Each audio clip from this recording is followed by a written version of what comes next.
아멘.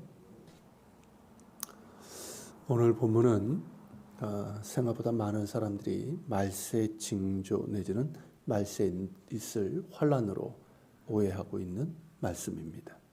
특히 24절서부터 27절과 본문을 연결해서 말세에 일어날 대재앙으로 생각하는데 이는 본문을 잘못 읽는 데서 생기는 오해입니다. 본문은 예루살렘 파괴와 그로 인해서 파생될 끔찍한 사건들에 대한 말씀입니다. 예언의 말씀이긴 하지만 종말이 아니라 예루살렘의 멸망에 관한 말씀입니다.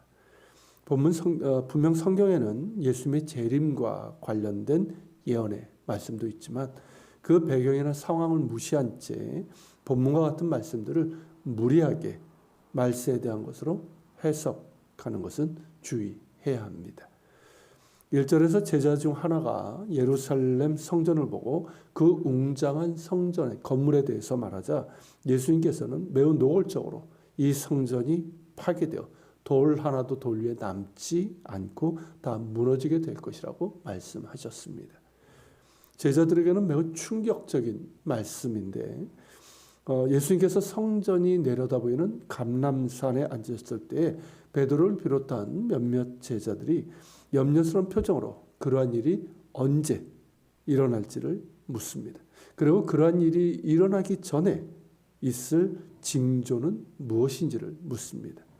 이에 대한 예수님의 답변은 세 단계로 이루어져 있습니다. 먼저 혼란의 시기가 올 것입니다. 5절서부터 8절인데 민족과 나라 간의 전쟁이나 지진 등의 온갖 혼란스러운 일들이 일어날 것입니다. 하지만 이런 일들은 핵심 징조가 아닙니다. 두 번째는 예수님의 제자들이 박해를 당하고 오해를 받고 심지어 죽임을 당하는 일들이 일어날 것입니다. 유대교와 로마에 의해서 박해를 당하고 체포되어 권력자들과 임금들 앞에 서게 될 것입니다.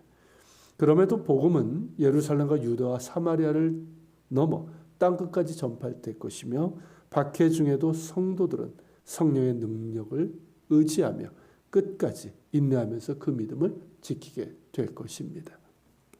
그것이 이제 9절서부터 13절까지의 내용입니다. 세 번째가 가장 임박한 증거인데 멸망에 가증한 것이 서지 못할 곳에 선 것을 보게 될 것입니다. 14절서부터 20절까지죠. 자, 멸망에 가증한 것이 서지 못할 곳에 선 것. 이것은 구약성경 다니엘 9장 37절 등에 나오는 것입니다. 뭔가 끔찍하고 수치스러운 물건을 말합니다. 그 물건은 존재 자체만으로도 그 장소를 황폐하게 만듭니다.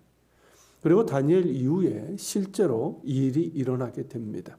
예수님 당시보다 2세기 전인 이스라엘 땅에 지배했던 헬라 제국인 셀루코스 왕조의 안티오쿠스 4세 에피파네스가 유대교 말살 정책을 펴면서 예루살렘 성전을 이교도의 신전으로 만들어 버렸습니다. 그때 성전의 번제단에 돼지가 바쳐지고 돼지 피가 뿌려졌습니다. 그리고 성전 지성소 안에 제우스 신상을 집어 넣어버렸습니다. 이미 2세기가 지났지만 여전히 유대인들의 기억 속에는 그때 일이 생생하게 각인되어 있었습니다. 그런데 그와 유사한 일이 또다시 벌어질 것이라는 말씀입니다. 실제로 주 40년에 이 일이 거의 일어날 뻔했습니다.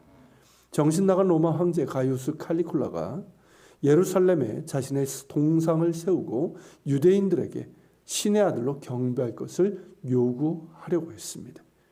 다행히 칼리굴라가 암살당함으로 중단되었지만 이런 일들이 곧 멸망에 가증한 것이 서지 못할 곳에 서는 것을 의미했습니다. 칼리굴라의 계획은 중단되었지만 결국 이 일이 일어나게 됩니다. 주 70년 예루살렘이 함락되고 성전이 파괴되기 전인 68년서부터 69년에 로마 군대는 예루살렘을 완전히 포위했고 로마의 온갖 신상들이 세워지면서 우상 숭배가 자행되었습니다.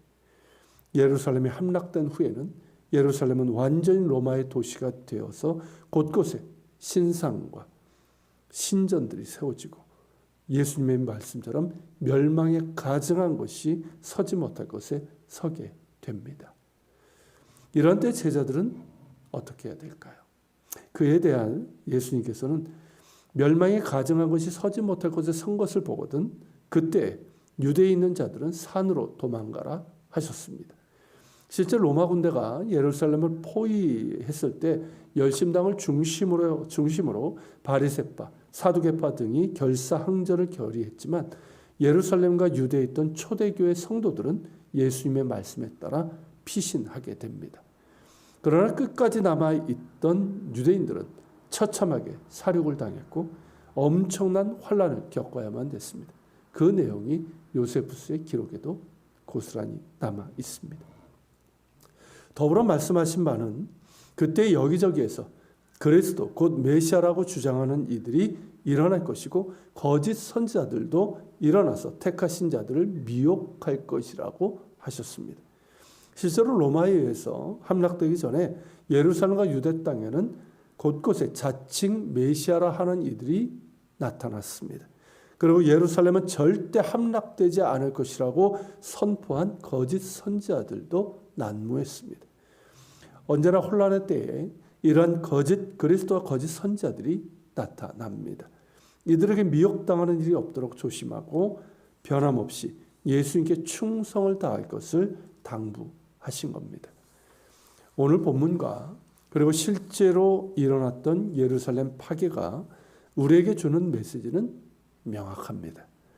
이 말씀이 일부의 잘못된 성경 해석처럼 종말에 대한 것은 아니지만 우리의 현실에서는 언제나 흔들리며 요동하는 일들이 일어납니다. 예루살렘 파괴 이후에 그리스도인들의 삶에도 여전히 그런 일들이 일어났고 우리 역시 우리 주변의 모든 것들이 흔들리고 요동치는 그런 상황을 종종 겪게 됩니다. 지금의 코로나 사태도 그 중에 하나 아닙니까? 아무도 예상하지 못했던 이 일이 일어났고 우리나라 물론 전 세계가 흔들리고 요동하기를 3년째 이어지고 있습니다. 우리 마음도 그러하고 우리의 삶도 심지어 교회 공동체까지도 그런 일들이 일어납니다. 이런 때에 우리는 어떻게 해야 할까요? 오늘 말씀을 통해 성령께서 우리에게 무엇을 요청하고 계시는 걸까요? 흔들리지 말 것이며 이러한 때일수록 더욱 주님과 주의 말씀을 더욱 굳게 붙잡을 수 있는 믿음과 용기를 갖고 또한 구해야 할 것입니다. 구약의 모든 말씀이 예수님을 통해 이루어졌고 또한 본문의 말씀도 그대로 이루어졌다면 주님과 주님의 말씀은 진실되며 영원하고 흔들리지 않기 때문입니다. 세상은 흔들리고 요동치고 우리의 삶 역시 흔들리고 요동칠지라도 흔들리지 아니하며 견고하고 영원하신 우리 주님을 바라보며 주님의 말씀을 굳게 붙잡을 수 있는 믿음과 용기가 우리에게 필요합니다. 영원하시고 변함없으신 우리 주님께서 우리의 반석이요 구원이 되시며 세상 끝날까지 이제부터 영원까지 우리를 사랑하시기 때문이며 그 사랑에서 그 무엇도 우리를 끊을 수 없기 때문입니다. 언제 끝날지 모르는 힘든 상황이지만 변함없으시고 흔들리지 않는 우리 주님과 주님의 말씀을 붙들며 기도하며 오늘도 그 믿음과 주님께서 주시는 힘과 용기로 힘차게 살아가고 감사하고 사랑하며 살아갈 수 있기를 소망합니다. 같이 기도합시다. 주님, 오늘 주의 말씀을 통해서 우리의 현실은 늘 흔들리며 요동치는 일들이 지속됩니다. 그러한 때에 흔들리고 요동치는 우리 자신과 우리 주변의 것들을 의지하지 않게 하여 주시고 오직 주님, 영원하시고 변함없은 우리 주님과 주의 말씀을 붙들고 주님을 바라보며 살게 하여 주시고 우리가 그렇게 살 수 있는 믿음과 힘과 용기를 더해 주시며 날마다 기도하고 감사하며 사랑하며 순종하며 살아갈 수 있도록 이끌어 주시옵소서. 같이 기도하는 시간 앞에